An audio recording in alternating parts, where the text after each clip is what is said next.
here's another one of those quotes. I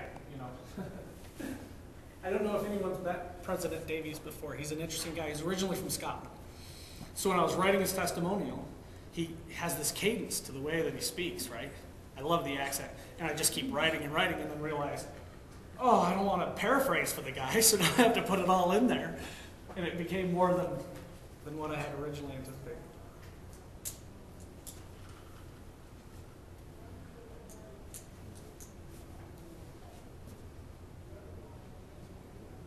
Are there any questions at this point so far? I'm almost done. I only have some logistics things to cover, and then that's it. Yeah. The fact it's being offered in Port Huron, is it still considered at a domestic rate, or is there an international fee? If you lived in Greenland or in Mount Pleasant, it's the same rate. Okay. Same rate. But it's American dollars. Although that's working out much better in your favor recently. No, you're very close. You know, it's interesting. I'm sure you will. As we continue to borrow, and I don't want to go down that road, I'm sure it will be parity before long. And you know, students, from information that I receive from students who have taken the program in the past, if you do have a really good tuition rate or exchange rate, a lot of times students will buy a year worth of American cash. And those that did it 18 months ago were sitting pretty. And those that did it 6 months ago or 12 months ago, between 12 and 6 months, people were taking classes then and it dropped to what? It was all the way down to like 83 cents, something like that to the dollar. It was, and oh, hey, this has gotten way more expensive. So if you have a good rate and it's parity or better, you know, you may want to buy for the year if you know you're going to take the classes. And I mean, worst case scenario, you've got American currency, right? Then you come over here and shop.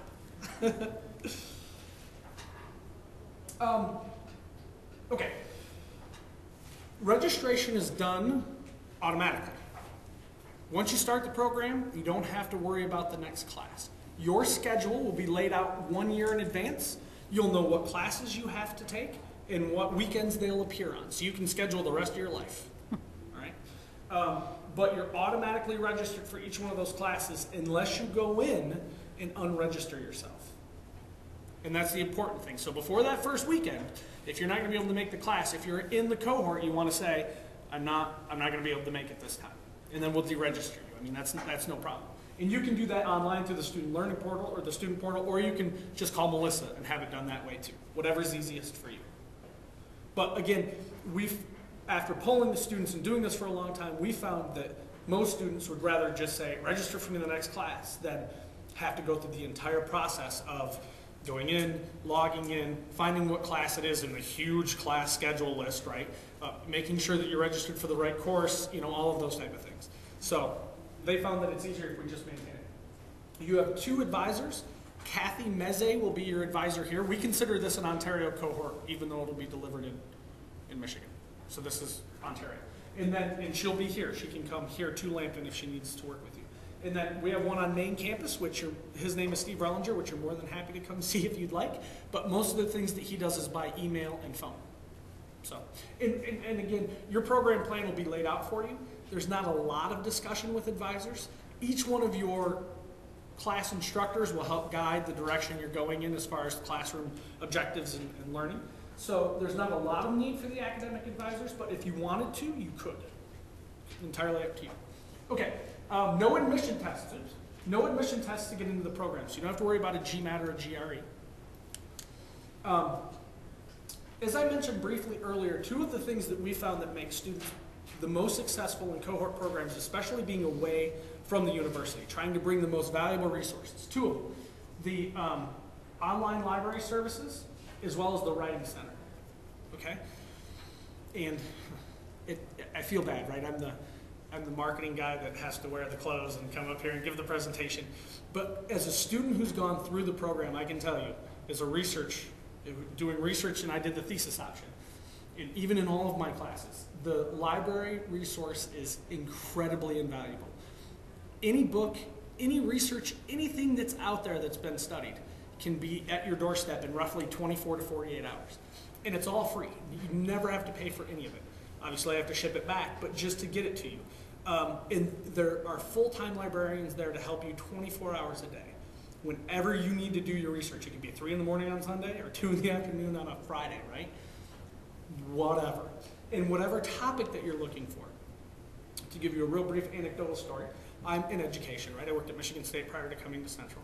And I thought, I can do research. I did research in my undergrad, no problem. I'll be able to navigate this. And I did electronic medium, the influence on the humanities. And so I started in on this class that I had, and it was, I'll bore you if I tell you what it's about, but I thought, oh, I'll easily sit down and get the information I'm looking for. Well, after about 3 hours of studying and finding 2 or 3 resources that I really, felt were good for me, I decided to get on and just do a quick chat with the librarian at Central. And I was taking classes in Grand Rapids, which is about 2 hours away from main campus.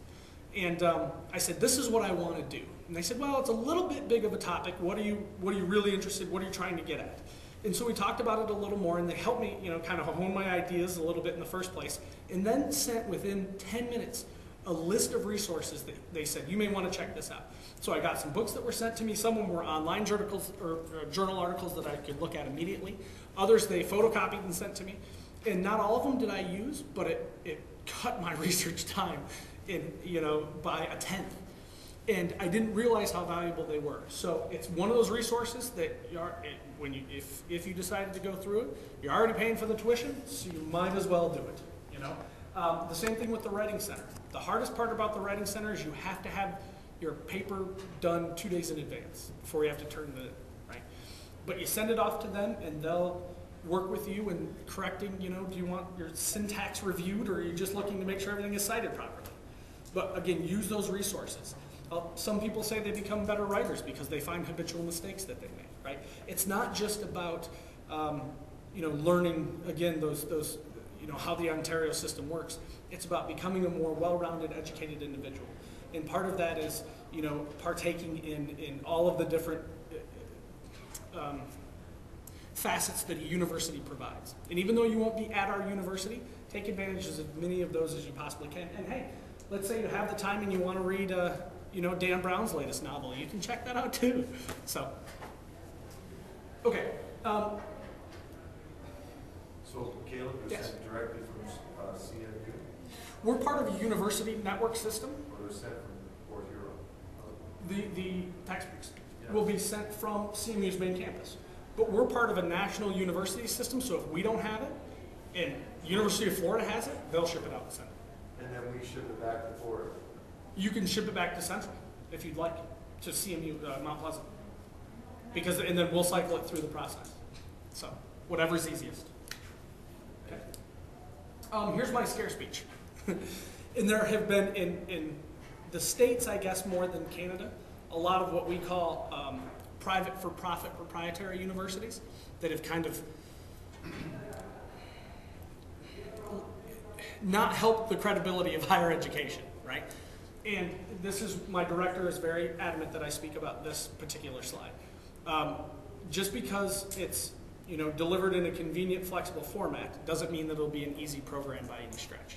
Okay, we've been doing it for 30 years. 1,200 people graduated in Ontario from the college system. It's not impossible by any means. I don't mean to scare anyone, but at the same time, you have to work, and you're going to get out of it what you put into it. Okay, in many cases, they will give you a list of exactly what you have to do to reach a certain grade. How many pages, how many sources you have to cite, how many papers you have to write, whatever the case may be. It depends on what level of work you want to accomplish. As long as you're willing to get there, they're willing to help you along the way. But CMU is ranked as one of the top 10 most productive small research universities in the United States. And in order to maintain that ranking, they can review anything that comes from any student regardless of where they are. And when your diploma, when you receive it at the end, it says Master of Arts degree from Central Michigan University. It won't say off campus, won't say, in Ontario, won't say anything else. So they have to hold you to the same standard as our main campus students. But again, when you think about it, right, when you're finished with all that work and effort and energy and money and everything, what is it when you're at the end? What is it?